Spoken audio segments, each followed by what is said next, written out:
Tira uma foto dele, onde é que ele tá, me mostra. Tá ali, ó. Hã? Tá ali. Onde é que tá o peixe pequenininho? Ele tá ali, ó. Hã? Ali, ó. O peixe pequenininho? É aquele? Dois.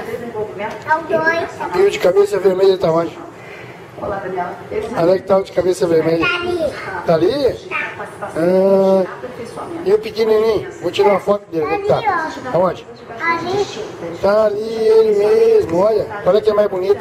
O outro. Qual é mais bonito? Esse aqui, ó. Esse aí é mais bonito? Esse ali tu gosta?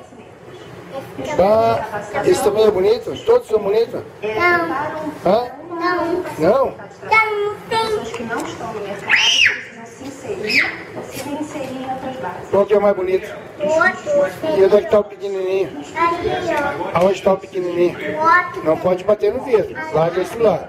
Ali, ó. Larga isso lá, não pode bater no vidro. Pronto.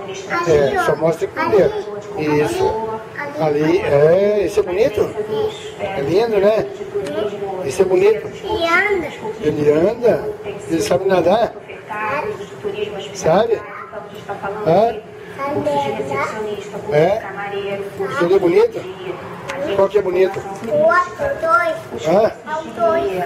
Os dois são bonitos? Qual é o mais bonito? E qual é o mais bonito?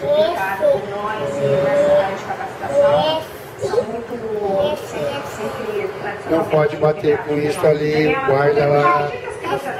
Ah, e como é que é o nome daquele peixe ali? Esse grande aí, como é que é o nome dele? É quem? Hã? É camarão. Camarão? Camarão. Não, isso ali não é um camarão, isso ali é o acará. Não. E o red cap, qual é que é? Camarão. Qual é que é o red cap? Hã? E o telescópio? Olha aqui, mostra pra mim o telescópio. O outro tá ali. Tá ali, aquele ali. É, isso ali é o telescópio. Muito obrigada, Veroso. É bonito? Esse é o red cap. É o red cap esse. É bonito o rabo dele? Hã? Ah, o helicóptero. Telescópio? E qual que é o mais bonito? Este? Mostra. Qual é o mais bonito? É bonito, né? É bonito aquele? Ah,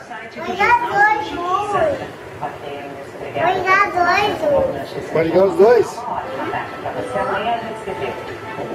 Não. Eu vou. O que quer ligar? Eu vou usar. Então liga.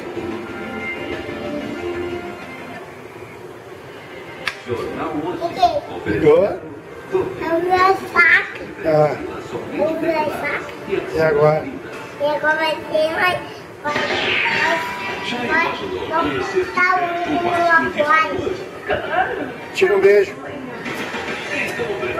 Vou ligar os dois. Tá. Vou ligar os dois.